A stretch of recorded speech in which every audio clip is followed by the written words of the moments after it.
Hello friends, welcome to Sukash creation. இன்றைக்கி என்னோடய full day routine தான் பார்க்க போகிறீங்க. வாங்க வீடியோக்குள்ளே போகலாம். காலையிலே பிரேக்ஃபாஸ்ட் வெஜிடபிள் சாலடும் அண்டு வீட் ப்ரெட்டும் தான். என் மாமியார் தான் செஞ்சிட்ருக்காங்க. ரொம்ப டேஸ்ட்டாக இருக்கும் அவங்க செய்கிறதுலாம். இது மாதிரி எடுத்துக்கக்குள்ளே நமக்கு ரொம்ப நல்லதுங்க. அட்லீஸ்ட் வாரத்துக்கு ஒரு 2-3 டைம்ஸ் ஆச்சு இந்த மாதிரி வெஜிடபிள் சாலட்லாம் பச்சையாக எடுத்துக்குங்க, ரொம்ப நல்லது. எல்லா காய்கறியும் போட்டு ஆலிவ் ஆயிலெலாம் போட்டுட்டு பெப்பர், உப்பு, லெமன் இதெல்லாம் போட்டு செய்கிறாங்க. நாங்கள் ப்ரௌன் ப்ரெட்டு கூட வச்சு சாப்பிட்ருவோம். அதுவும் ஒன்றும் எங்களுக்கு இன்றைக்கி ஆரோவில் ப்ரெட் இல்லை. ஆரோவில் ப்ரெட் கூட வச்சு சாப்பிட்டா அவ்வளோ டேஸ்ட்டாக இருக்கும். நாங்கள் வெறும் சாதா ப்ரௌன் ப்ரெட்டு கூட தான் வச்சோம். ஆரோவில் ப்ரெட் அது எள்ளுலாம் போட்டு செஞ்சுருப்பாங்க இல்லையா, அந்த ப்ரெட்டு கூட சாப்பிட்டா ஒன்றும் பயங்கரமான டேஸ்ட்டாக இருக்கும். இது கூட இன்னும் நிறைய சாலட் வச்சு நாங்கள் சாப்பிட்டு பிரேக்ஃபாஸ்ட்டை முடிச்சாச்சு.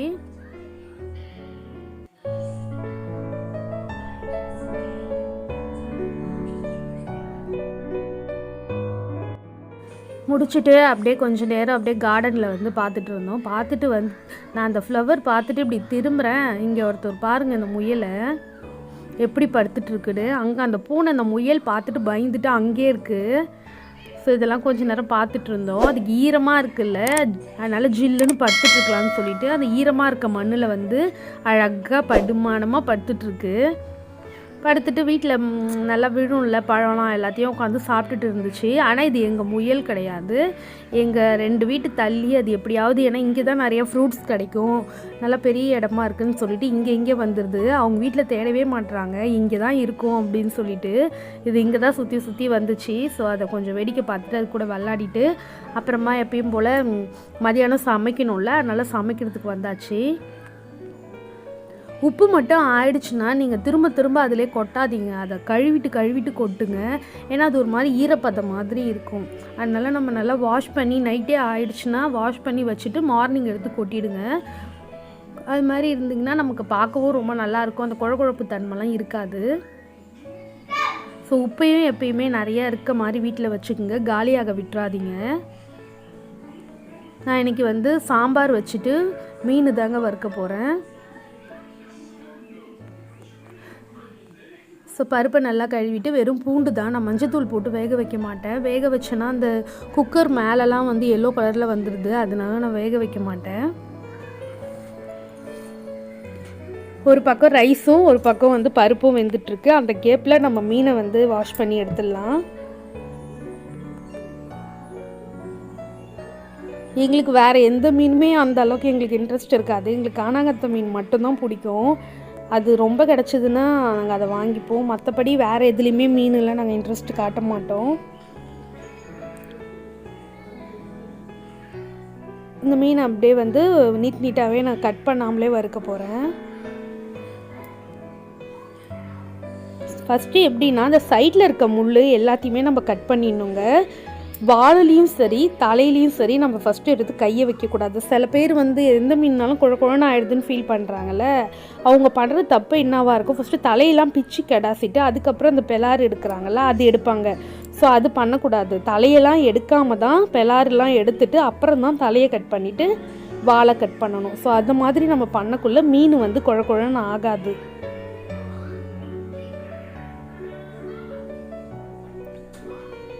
நல்லா புது மீன், ரத்தமே பார்த்தீங்களா நல்லா செவன்னு இருக்குது, அதனால் புது மீன். அதேமாதிரி நிறைய வாங்கி நான் டிப் பண்ணி ஃப்ரிட்ஜில் வைக்க மாட்டேன். எனக்கு மராநாத்து வச்சு யூஸ் பண்ணுற ஃபிஷ் எனக்கு சாப்பிடவே பிடிக்காது. எனக்கு என்னவோ அது கருவாடு ஸ்மெல்லு வர்ற மாதிரி இருக்கும், நான் அது மாதிரி செய்யவே மாட்டேன். ஸோ நான் எல்லா மீனையும் ஆஞ்சி எடுத்துகிட்டு இந்த மாதிரி கீரல் போட்டு நான் வறுத்துற வேண்டியது தான். கிளி போட்ட சாம்பாருக்கு மீன் வறுத்து சாப்பிட்டா சூப்பராக இருக்கும். நான் மோஸ்ட்லி கிளி போட்ட சாம்பார் தான் செய்வேன், ஏன்னா என் ஹஸ்பண்டுக்கு கிளி போட்ட சாம்பார் தான் ரொம்ப பிடிக்கும். இந்த மாதிரி நிறைய மசாலா நம்ம போட்டு பண்ணாதான், இப்போ எனக்குலாம் மீனை விட அந்த தூள் வரும்ல அதுதான் பிடிக்கும். ஸோ அது வைங்க தான் எங்கள் வீட்டில் கூட நான் கேட்டு வாங்கி அப்போலாம் சாப்பிடுவோம். அதனால நான் மசாலா நிறைய போட்டு தான் வைப்பேன்.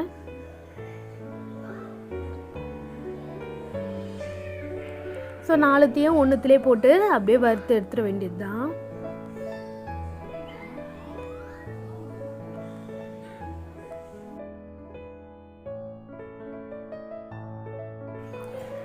ஸோ அப்படியே இன்னொரு பக்கம் திருப்பி போட்டு லைட்டாக எண்ணெய் ஊற்றி வறுத்து எடுத்துட வேண்டியது தான். சாம்பாரும் ஒரு பக்கம் ரெடி ஆகிடுச்சு. ரொம்ப ஈஸி இல்லை இந்த மெத்தடு, கிள்ளி போட்ட சாம்பார். அதுவும் ரெடி ஆகிடுச்சு. ரைஸும் ரெடி, எல்லாமே ரெடி. நாங்கள் சாப்பிட போகிறோம். சாப்பிட்டுட்டு அதுக்கப்புறம் என்ன பண்ணுறேன்னு பார்க்கலாம்.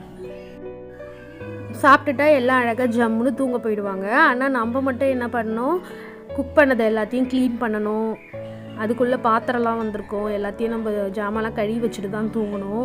நான் எப்பயுமே சமைச்சிட்டு ஒரேடியாக எல்லாத்தையும் முடிச்சுட்டு தான் போய் சாப்பிடுவேன். எனக்கு இன்றைக்கி பசி தாங்கலை. உண்மையான ப்ரெட்டு சாப்பிட்டுட்டு வெஜிடபிள் சாலட் சாப்பிட்டதுனால கண்டிப்பாக எனக்கு ரொம்ப பசி எடுத்துக்கிச்சு. அதனால நான் போயிட்டு உடனே லஞ்சை முடிச்சுட்டு வந்து தான் மற்ற வேலை எல்லாத்தையும் செஞ்சேன். பாத்திரம் கழுவுறதெல்லாம் சும்மா காட்டினா உங்களுக்கு போர் அடிக்கும் தான் நான் காட்டலை. எல்லாம் முடிச்சதுக்கப்புறம் என் பையனுக்கு தான், நாங்கள் ரொம்ப அந்த டீ காஃபி அதெல்லாம் இன்ட்ரெஸ்ட் காட்ட மாட்டோம். அதனால் என் பையனுக்கு மட்டும் பூஸ்ட் போட்டு கொடுக்கலான்னு சொல்லிட்டு பால் காய்ச்சிட்ருக்கேன்.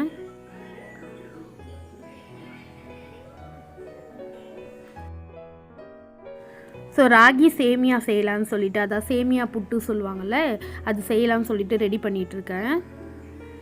எனக்கு இதெல்லாம் பிடிக்காது, இந்த புட்டு ஐட்டம் இது மாதிரிலாம் எனக்கு பிடிக்கவே பிடிக்காது. என் ஹஸ்பண்டுக்கு பிடிக்கும், அதனால தான் நான் செஞ்சிட்ருக்கேன். ஒன்றும் இல்லை, ராகி அதை பிரித்து அப்படியே கொட்டிக்க வேண்டியது தாங்க. பச்சை தண்ணியில் தான் உப்பு போட்டு கரைச்சி அதை ஃபுல்லாக ஈரமாக்கிக்கணும். அவ்வளோதான். உப்பு தண்ணி தெளித்து நல்லாத்தையும் எல்லா பக்கமும் ஸ்ப்ரெட் பண்ணி அப்படியே திருப்பி எல்லா இடமும் ஈரமாக்கணும். அவ்வளோதான். அப்போ தான் வேகக்குள்ளே நமக்கு எல்லாமே ஈவனாக வெந்திருக்கும். ஸோ இது மாதிரி தண்ணி தெளித்து எல்லா இடத்துலையும் உப்பு ஸ்ப்ரெட் பண்ணணும், தண்ணியும் ஸ்ப்ரெட் பண்ணி விடணும். அவ்வளோதான். ஸ்ப்ரெட் பண்ணி விட்டதுக்கப்புறம் நம்ம யூஸ்வலாக நீங்கள் இட்லி எண்ணத்தில் வைக்கிறீங்களோ எதில் வைக்கிறீங்களோ வச்சு வேக வச்சு எடுத்துக்க வேண்டியது தான். ஒரு 10 மினிட்ஸில் உடனே ரெடி ஆகிடும். உங்களுக்கு தொட்டு பார்த்தா தெரியும். அப்படி இல்லையே வேகாத மாதிரி இருக்குது அப்படின்னா நீங்கள் திரும்பவும் தண்ணி தெளித்து அது மேலே தண்ணி தெளித்து மூடி வச்சிங்கன்னா சூப்பராக வெந்துடும்.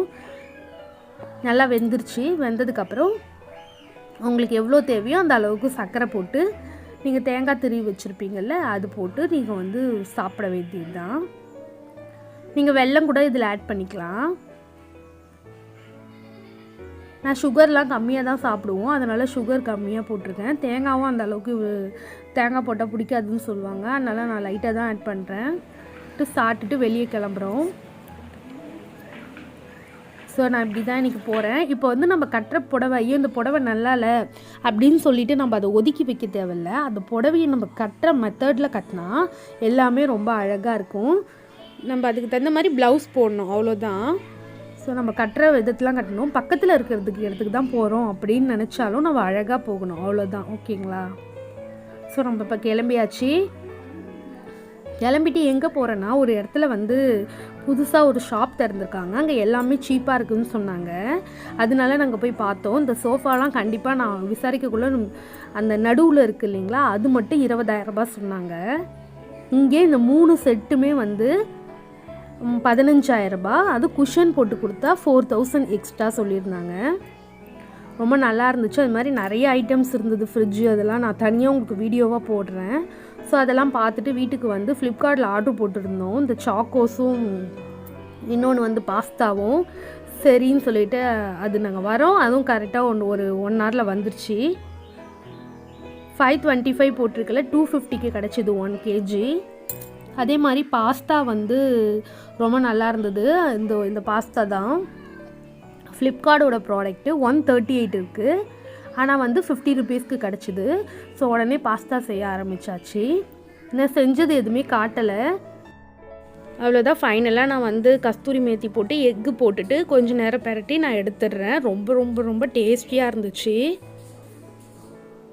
நீங்கள் கண்டிப்பாக என்னோடய சேனலை சப்ஸ்கிரைப் பண்ணிவிட்டு பாருங்கள். சப்ஸ்கிரைப் பண்ணால் தான் எங்களுக்கும் ஒரு எனர்ஜி கிடைக்கும். அவ்வளோதான், நான் சர்வ் பண்ண போகிறேன். அவ்வளோதான். ஃப்ளாஸ்கில் தண்ணி சுட்டுட்ருக்கு. ஃப்ளாஸ்கில் ஊற்றி வச்சிட வேண்டியது தான். அவ்வளோதான், எல்லா வேலையும் முடிஞ்சிடுச்சு. நாங்கள் தூங்க போகிறோம்.